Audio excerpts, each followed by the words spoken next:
శ్రీ గురుభ్యో నమః. శ్రీమాత్రే నమః.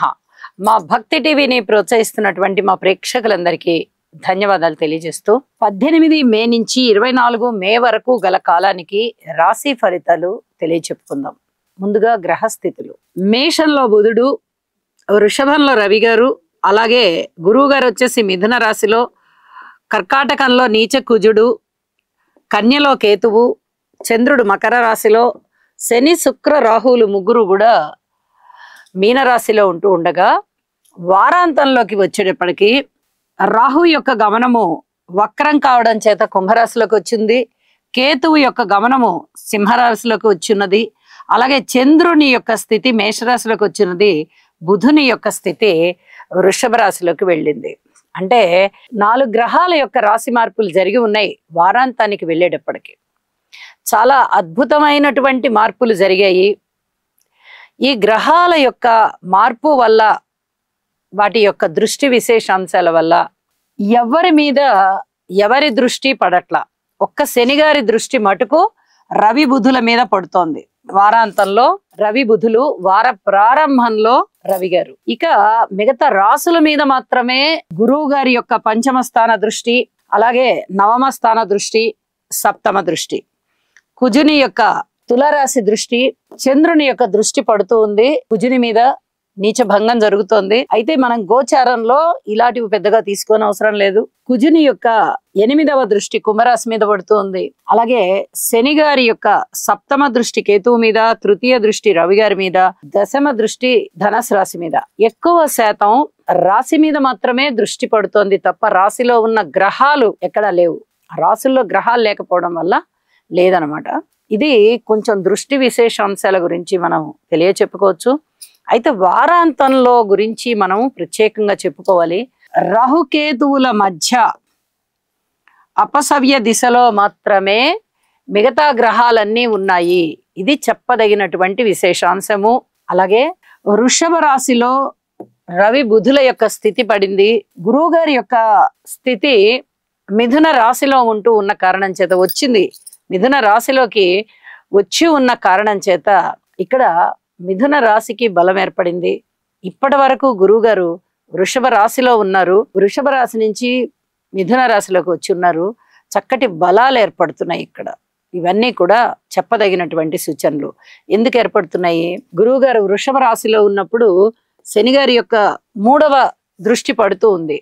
కానీ ఈ 18వ తారీఖు కన్నా ముందుగానే గురువు గారి యొక్క రాశి మార్పు జరిగి ఉన్న కారణం చేత గురువు గారి యొక్క స్థితి శని దృష్టి నుంచి తప్పుకుంది కదా, కాబట్టి చాలా చాలా బలోపేతమైంది. ఇక రాశుల్లోకి వెళ్దాము. ఏ రాశికి ఆ రాశి ప్రత్యేకమైన విశేషాంశాలన్నీ తెలియచెప్పుకుందాము. మీనరాశి. మీనరాశి వారికి గుడ్డి కన్నా మెల్లమేలు అని ఒక సామెత చెప్తూ ఉంటారు మనకి పెద్దవాళ్ళు. అట్లాంటి పరిస్థితి ఇప్పుడు ఏర్పడింది. ఇన్నాళ్ళు అసలు పూర్తిగా అంధకారం, ఇప్పుడు కొంచెమైనా బాగుంది. అలాంటి పరిస్థితి అన్నమాట. అందుకనే పెద్దవాళ్ళు చెప్పేటటువంటి సామెతని ఇక్కడ ఒకసారి గుర్తు చేయడం జరుగుతుంది. గుడ్డి కన్నా మెల్లమేలంటే అసలు లేని దానికన్నా కొంచెం ఏ పక్కకో కనిపించినా చూపు అసలంటూ కనిపిస్తుంది కదా, పక్కకి కానీ ఎక్కడో ఒక చోట కనిపిస్తోంది కదా.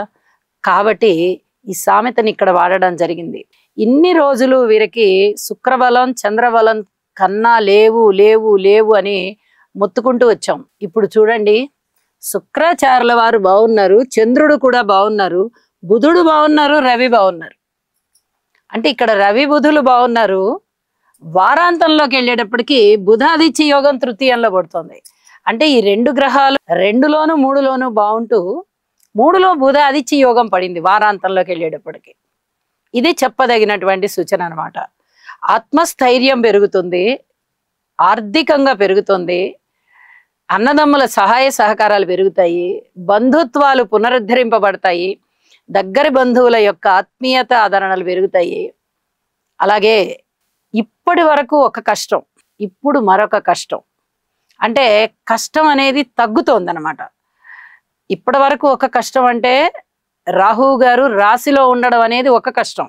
శని గారితో కలిసి ఉన్నారు, అది కూడా చెప్పాలి ఇక్కడ. శని రాహువుల కలయిక రాశిలోనే ఉంది. మొన్నటి వరకు రాహువు రాశిలోనే ఉన్నారు, శని గారు రాశిలోకి వచ్చి ఉన్నారు. అంటే విపరీతమైనటువంటి శారీరక శ్రమ, అలసిపోవడము, తర్వాత బంధుత్వాలని ఇబ్బంది పెట్టుకోవడము, ఆత్మీయత అనురాగాల్ని తగ్గించుకోవడము, ప్రతి వారి మీద అనుమాన పడడము, ఇలాంటి కష్టాలన్నిటినీ వీరు చూశారు. అలాగే ఏలినాటి శని ప్రభావాన్ని కూడా చూస్తున్నారు. గత 2.5 సంవత్సరాలుగా ఇబ్బంది పడుతున్నారు. ఇప్పుడు వీరికి ఇంకొక కష్టం ఏమిటి అంటే, ఇప్పుడు పడుతూ ఉన్న కష్టం కాస్త తగ్గి వ్యయస్థానంలోకి రాహు వచ్చారు వారాంతంలోకి వచ్చేటప్పటికి. ఇది దూర ప్రాంత ప్రయాణాలని సూచిస్తుంది, స్థాన చలనాలని సూచిస్తోంది, ధనము ఎక్కువ ఖర్చుని సూచిస్తోంది. అయితే ఈ రాహు మీద గురువు గారి యొక్క 9వ దృష్టి ఉంది. మీరు చేసేటటువంటి ప్రయాణాలు శుభకరమైన ప్రయాణాలు, మీరు వెళ్ళేటటువంటి ఆ స్థానం ఏదైతే ఉందో అది శుభకరమైనటువంటిది, మంగళప్రదమైనటువంటిది అవుతుంది. అంటే తీర్థయాత్రలకి ఎక్కువగా ప్రాధాన్యత ఉంటుంది. ఏదైనా మీకు స్థాన చలనాలు ఉన్నా కూడా అది ఏదైనా పుణ్యక్షేత్రాలు అవ్వచ్చు, పేరొందిన నగరాలు అవ్వచ్చు, అలాంటి పరిస్థితులు ఉంటాయి. అలాగే విదేశీయానం చేయాలి అనుకునే వారికి తప్పనిసరిగా విదేశాలకు వెళ్ళే అవకాశం ఉంటుంది. ధనము ఎక్కువ ఖర్చు పెట్టాల్సిన పరిస్థితి ఉంటుంది. దేని మీద ధనం ఎక్కువ ఖర్చు పెట్టాలి అంటే ఆరోగ్యం మీద ధనం ఎక్కువ ఖర్చు పెట్టాల్సి ఉంటుంది. ఇన్నాళ్ళు ఆరోగ్యాన్ని సతాయిస్తూ వచ్చారు. ఇక్కడ రాశిలో మొండిగా మీరు ధనము ఖర్చు పెట్టకుండా ఏదో చిట్కా వైద్యాలతో లాగించుకుంటూ ఉంటుంటారు. ఇప్పుడు వ్యయంలోకి వచ్చిన తర్వాత ఆయన ఒప్పుకోరు. ఖచ్చితంగా వైద్యం రీత్యా ధనము ఖర్చు పెట్టిస్తారు. అలాంటి పరిస్థితులు కనిపిస్తున్నాయి. కాబట్టి ఇక్కడ దుర్గా అమ్మవారి పూజలు తప్పనిసరిగా చేసుకోండి. గురుబలం మీకు ఈ విధంగా అనుకూలంగా ఉంది. ఉద్యోగ జీవితంలోనూ కొంచెం అనుకూలమైన పరిస్థితులు ఉన్నాయి. అలాగే దూర ప్రాంత ప్రయాణాల రీత్యా అనుకూలమైన ఉన్నాయి. అలాగే ఖండాంతరాలు పూర్తిగా స్థానచలనం అయ్యి విదేశాలు వెళ్ళడము, దూర ప్రాంతాలకు వెళ్ళడము, ఇవన్నీ చూడడము, ఇలాంటి వాటన్నిటి మీద ఈ గురుగ్రహ సంచార దృష్టి ప్రభావం ఉండడం చేత మీకు ఈ విషయాలలో పూర్తి అనుకూలత సిద్ధిస్తుంది అని చెప్పి తెలియజేస్తూ ఉన్నాను. అంటే పూర్వం ఒక విధమైనటువంటి కష్టం ఉంటే ఇప్పుడు ఇంకొక విధమైన కష్టం ఉంది. ఈ కష్టంలో కూడా కొంచెంలో కాకపోతే కొంచెమైన మనశ్శాంతి ఏర్పడింది. 4 గ్రహాల యొక్క అనుకూలత ఉంది కాబట్టి అన్నదమ్ముల సహాయ సహకారాలు ఉంటున్నాయి. ఆత్మస్థైర్యం పెరుగుతోంది. ధైర్యంతో నిర్ణయాలు తీసుకుంటారు. బాకీలు తీరుతాయి. అలాగే కుటుంబం బాగుంది, కుటుంబ జీవితం బాగుంది. ఇన్నాళ్ళు కుటుంబం బాలేదు, సంతానం బాలేదు, భార్యాభర్తల అనుకూలత బాలేదు, ఇలా అసలు ఎన్ని రకాలు చెప్పుకున్నామో మీనరాశి గురించి. ఇప్పుడు అన్ని సందర్భాలలో కూడా మీకు కాస్త మానసిక ప్రశాంతత వచ్చే విధంగా ఉంది. కాబట్టి ఇక్కడ మీరు గురుబలాన్ని బాగా పెంచుకోవడానికి ప్రయత్నం చేయండి. యోగా చేయండి, దుర్గ పూజ చేయండి, గణపతి పూజ చేయండి. అనేక విధాల ఆనందం ఉంది. కేతువు గారి యొక్క స్థితి పూర్తి అనుకూలంగా ఉంది. ఆదాయం ఇవ్వడంలో ఇక 1.5 సంవత్సరాల కాలం వరకు ఆదాయానికి లోటు లేకుండా ఆదాయం ఇస్తూ ఉంటారు. ఈ గురువు గారు 5వ స్థానంలోకి వచ్చినప్పుడు ఇంకా ఆదాయం పెరుగుతుంది. మీకు కీర్తి ప్రతిష్టలు పెరుగుతాయి. ఆ దిశగానే వస్తున్నారు. కాబట్టి ఆ రోజులు త్వరగా రావాలి అని కోరుకోండి. అనేక విధాలా మీకు మనశ్శాంతి ఉంది అని చెప్పి తెలియజేస్తూ, చెప్పిన పరిహారాలు చేసుకుని మానసిక అభివృద్ధితోనూ ఆర్థిక అభివృద్ధితోనూ ఉండగలరు అని చెప్పి ఆశిస్తూ, ఇన్నాళ్ల నుంచి పడుతున్న కష్టం ఇప్పుడు కొంచెం గట్టెక్కుతున్నారు అని మరొక్కసారి మీకు తెలియచేస్తూ, సర్వే జనా సుఖినో భవంతు.